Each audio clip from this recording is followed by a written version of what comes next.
Hello, everyone, and welcome to the 50th episode of my podcast, Wincast.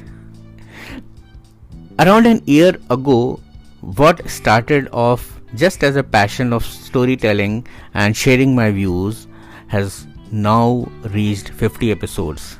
I never imagined that I would go this far.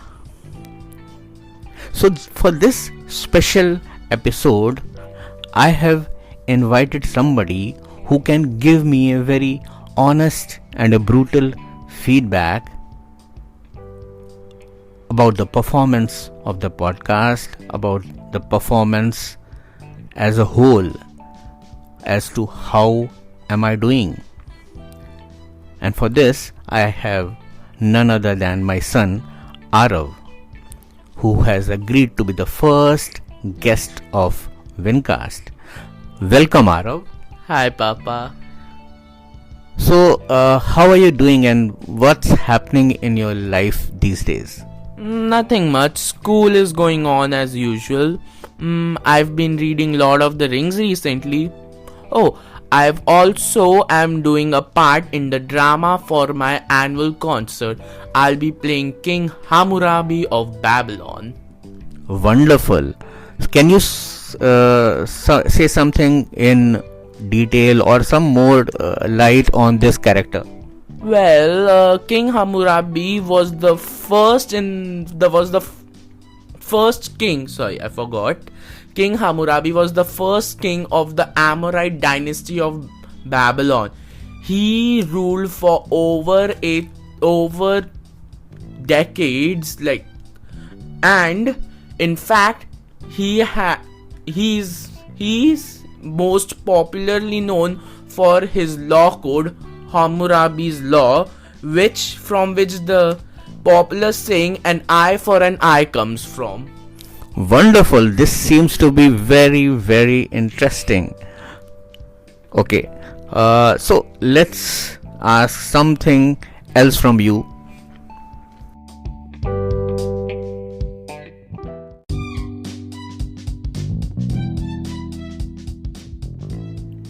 Okay, Arav.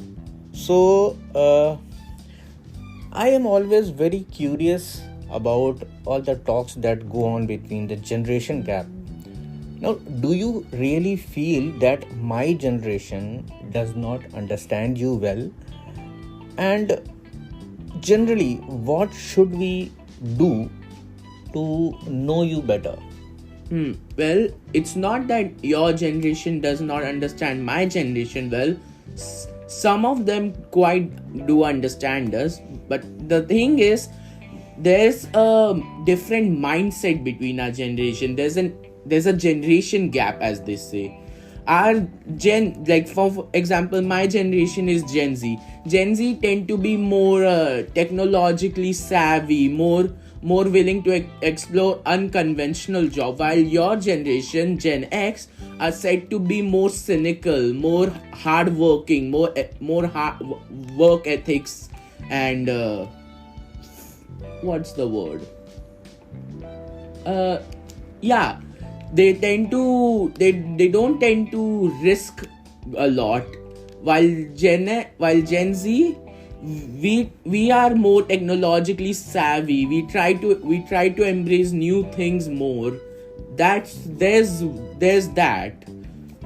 Okay, so broadly what I could understand, that we are fearful of taking risk and we are broadly afraid of change and broadly stuck up in those traditional jobs, and we don't have that kind of an entrepreneur spirit in us.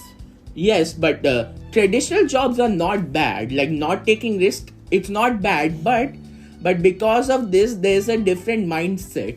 Like, because Gen Z tend to take more risks, and there's sort of a mindset that Gen Zs are reckless, impulsive, all that.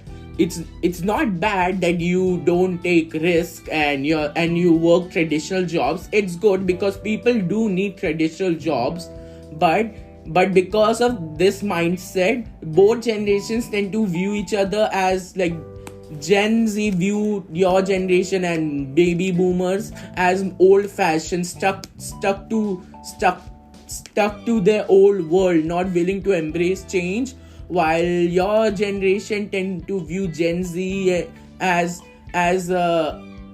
reckless, impulsive, do not disrespectful, like that.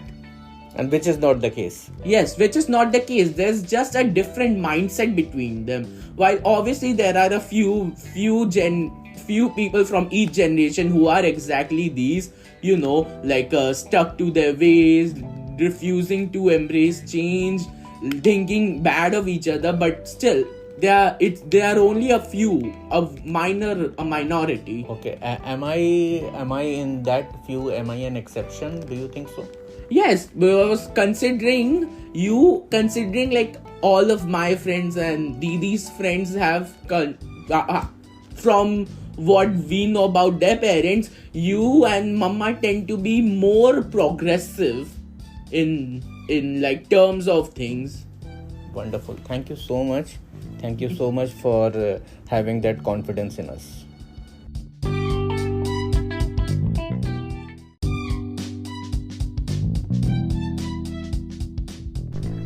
So, Arav, we often talk about the stereotypes. We as parents, what are the stereotypes do you think that we suffer from? Stereotypes, well, there are not many very stereotypical things about you. Well, there are some, like, for example, it's sometimes you don't tend to listen. That's one thing. And I think that's it, honestly. You don't tend to listen, and even then it's not like you don't tend to listen, like like you just don't and all. Sometimes where you get a little angry, or mama gets a little angry, or that's when you don't tend to listen, which is pretty understandable, because in anger you don't tend to listen to someone who just made you angry. So So we are stereotypical in that sense. Any other example can you give of our stereotypical behavior, the way you feel that we behave like in a very predictable manner? Like I said, there honestly isn't. As I said earlier, you and mama are honestly very progressive, so you don't really tend to have many stereotypes. I think you may have some like very minor ones, but since they are so minor, I can't actually remember them right now. Okay, I take your point, but you can be, brutally honest. It's not that you have to be politically correct when you are giving your opinion. Nothing will happen. You will still get your birthday gift next year. Yes. Well, thank you.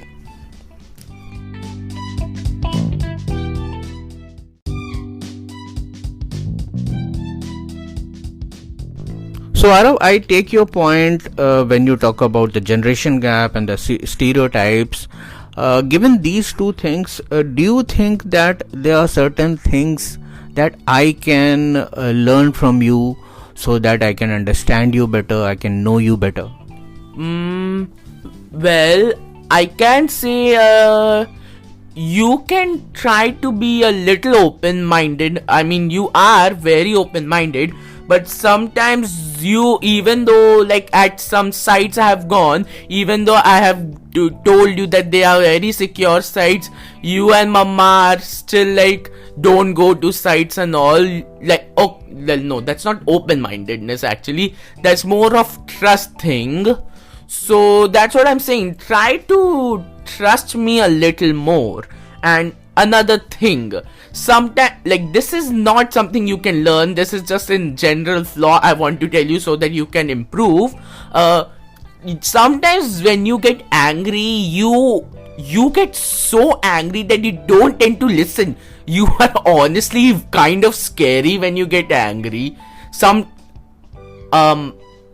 I don't know if I should say this, John. I will say this.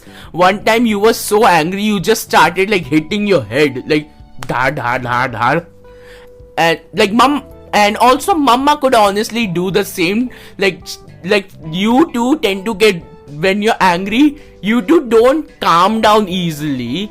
At least yours is like a one like big and fiery burst. Mama's go on a little longer and all.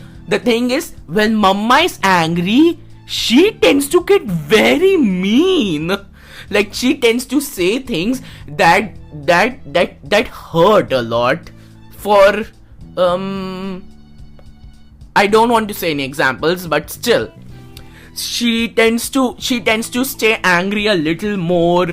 You are like, when you are like, you get your explosive anger. She has a more simmering anger.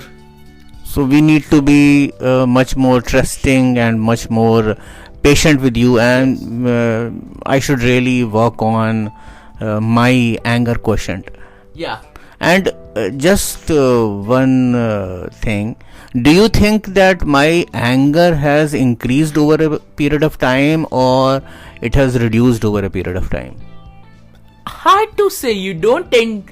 I believe it has been reduced. I think it has been more reduced, because honestly, before lockdown and such, and actually even during some time, you tend to come home stressed, so like you tend to come home stressed, in a bad mood, and because of like some of your I think subordinates mistakes or something like that, or like your colleagues like stupidity, sure, you tend to be in a bad mood, and because of that you tend to be, because of your that you tend to be in a bad mood about everything else. So when you're stressed from work, you have a really bad mood, and it's not very pleasant to be around you when you're in a bad mood. Okay, point taken. So this is something which I need to improve upon. Do you have any advice, or can you suggest me any way how I can do this? Well, okay, one thing you have already quite improved upon, because nowadays you don't tend to get angry much, and you tend to be very less stressed. So I just say, just try doing whatever you're doing to keep yourself less stressed. Like this, it's like a hobby, like making a podcast. You genuinely enjoy doing this, so it tends to make you less stressed, more happy. That's why I really like this hobby. Wonderful. Thank you so much for that honest feedback. Brutally honest. Thank you so much. Points well taken. You can laugh, no issue.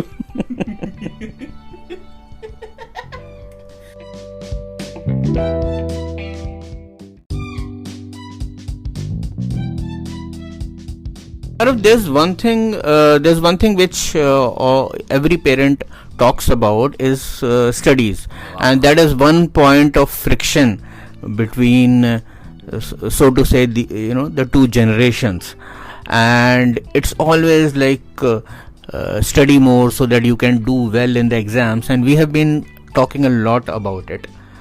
But do you really think that exams or the performance evaluations, the regular class tests and whatever, written tests and all, are they able to really assess your potential? Are they able to give you a better understanding about how you can be better in your career, or what is the career that you wish to choose? No, I do not believe exams are good. I'll be honest, partially this anti-exam stance partially stems from the fact I don't like exams all that much, because okay, see, in India there's like this system of exams where the thing is, you tend to pass exams more through memorization, by hearting everything. And the thing, I'm not very good at like memorizing things, learning things. Plus exams tend to be very stressful, because like it's like exams are coming close, I need to study, I'm not doing this, I haven't done this, oh no, what if this has happened, like that. So they tend to be very stressful. In India there's like this whole there's the entire tuition culture and all, because you have school, then you go to tuition, sometimes multiple tuitions. It tends to make you exhausted and burnt out, and then you come home and start to study more, and like that. Because of this you tend to do much, and it just tends to increase your stress. Like the exams in India are all, you can always pass, not through by understanding the content. You tend to pass more through memorizing the content. You don't have to understand it, just ratta maro, and you can pass. So in order to understand your potential, in order to gauge what you are capable of, what is it that you think can be done, should be done? Well, consider I'm just a 16-year-old boy.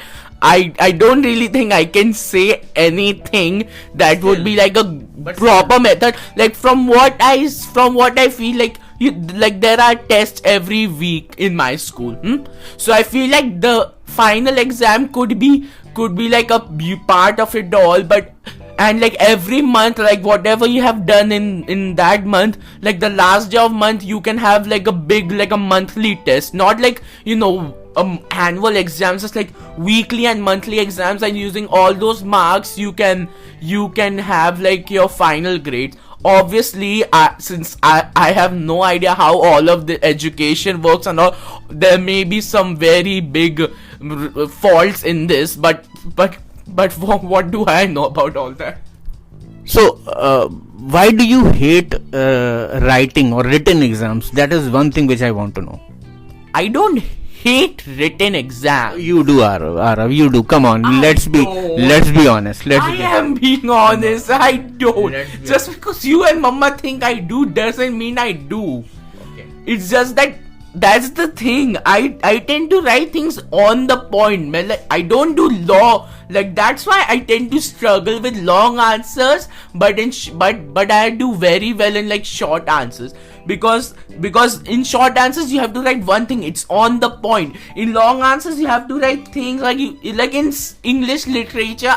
I'm good at English and all, but still in English literature, one complaint that my teachers had was that my long answers tend to be very short, because in long answers I tend to write just what it was said. Because in sometimes you have to give some what happened first and then what happened next, but I don't. I just tend to write let's say Shakespeare, Macbeth. Let's just say it just said why did Macbeth kill Duncan, and what were his thoughts and all. I would just give that. I wouldn't give why, I wouldn't give he I would be witches told him to die, witches gave a prophecy. I wouldn't be his wife then convinced. I wouldn't be why he did this, what were this, what exactly were the implications of this, themes behind that. I would just write in short, I would just write. I obviously would write it a little bit longer, but in simple words I would just write he met witches gave a prophecy, he would be a Thane of Cawdor and then king. Then it was found that he was made of Thane of Cawdor. Then he became ambitious and a little bloodthirsty, and his wife Lady Macbeth sort of whispered in his ear, became the shoulder devil, and convinced him to murder Duncan, and that's it. I would have to elaborate more. So Arav, you know everything. The way you have detailed answers, the way you explained everything, I feel that you know everything. But as you say that when I know everything, what is the point in proving? Why should I prove that I know everything by writing it? Isn't it?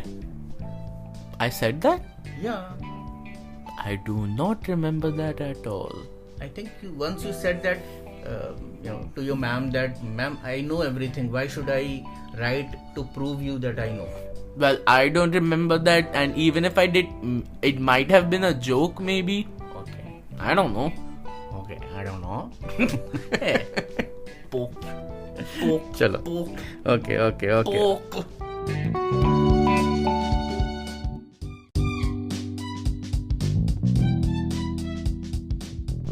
So, Arav, before I end this podcast, I would have you answer some of the rapid fire questions. And before even going to the rapid fire questions, I will just give you one hypothetical situation, that if you have to go in an island, if you are marooned in an island for next 30 days, which book would you take along with you, and why? Because I know, and many people know, that you are a very avid book reader. So which book would you take? My book on Oppenheimer. Reason? It's a very thick book. Therefore I can read for a long time. Well, not 30 days long, because even though it's a very thick book, I still tend to read for like hours on end, and I tend to read fast, at least in my mind, not out loud reading. But because of that, I feel like I could at least make it I could at least read it twice in like 30 days. Also, it's a thick, heavy book. I could use that to defend myself. Wonderful. So here begins my rapid fire section. What is your proudest possession? Hard to say. Gonna have to go with like those Russian doll things of us, like me, you, Mama and Didi, that you bought for me. Okay.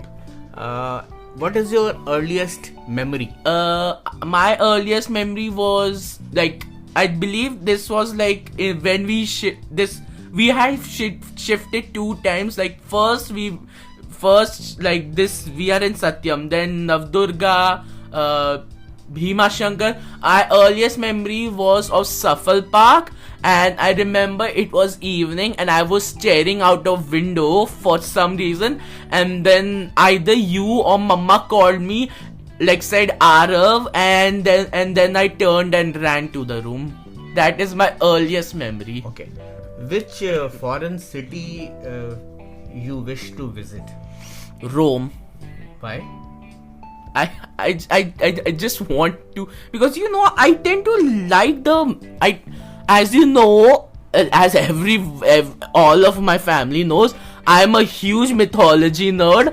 I want to go to Rome because of that's where the things like Colosseum, where Roman gods like Jupiter, Juno, Neptune, Pluto, Vulcan, Mars, Venus, where the statues and all that. And in general, Rome and Italy, that in general is a very exciting place to be a tourist in. Okay. Which is your favorite genre while you are reading your books? I have to go with fantasy. What kind of fantasy? Well, not high fantasy. I tend to like a little bit of psychological horror fantasy. I'm on a more psychological horror fantasy flick right now, on like a phase. So in general, I tend to like fantasy. I was never a big fan of like high fantasy, like Lord of the Rings. They are interesting, but I tend to like like low fantasies, like Harry Potter and stuff. Okay. Your message to the parents of this world? I don't know. Try communicating with your kids more. Like try to be respectful to them. Like sometimes, because we are kids, sometimes we have all, since we are growing up, we don't tend to know things. Like I'll be honest, when I was 14 or 13, I thought I knew better than you or Mama. I was an idiotic kid when I was 14. I think everyone is idiotic when they're 14. Okay. Thanks for that honest admission. What is your message to the teachers of this world? Honestly, same as before. Same as before? Yeah, same as before. Okay. So today you are a 16-year-old, and what will be the message to 24-year-old Arav or yourself In the at future, or yourself yes, in the future when you are 24 years? this is not going to be a deep or anything message. This is going to be explicitly selfish message. Okay. If I don't have a chocolate fountain by then, I'm going to be so sad. If my future self listens to this and still doesn't have a chocolate fountain, get one. Okay, so you are telling your future self that you better own a chocolate fountain, otherwise you are not liking him. Yeah, that is, owning a chocolate fountain is it is my literally only long-term goal. I've had this goal for 7 years. Other than the fact, like, I want to go to a college or university abroad, getting a chocolate fountain. Those two are my only long-term goals. Wonderful. What's your message to your sister, Avantika? I'm the favorite kid.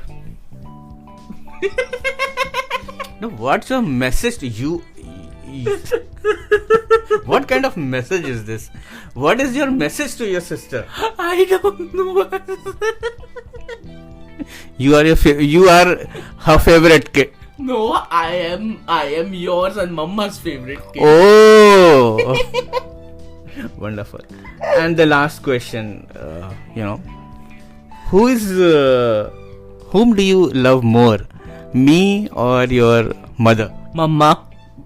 At least you could have just thought about it. Come on. Just thought Come about on, we both know it's obvious. It's obvious, but we are on a podcast. We are telling this to the world. You could have just said that, okay, let me think about it, or you could have just made some drama and then said, I think I like Mama. Before I could answer, you just said Mama. What Mama and Didi both warned you. I'll be brutally honest, and I am being honest. I honestly love you. I love you. Okay. I love you a lot. But I don't love anyone more than I love Mama. I am a mama's boy. Mama's boy. Okay. Thank you, Arav. Thank you for that wonderful session with me. I hope you liked it. Any final words before we close in for the day?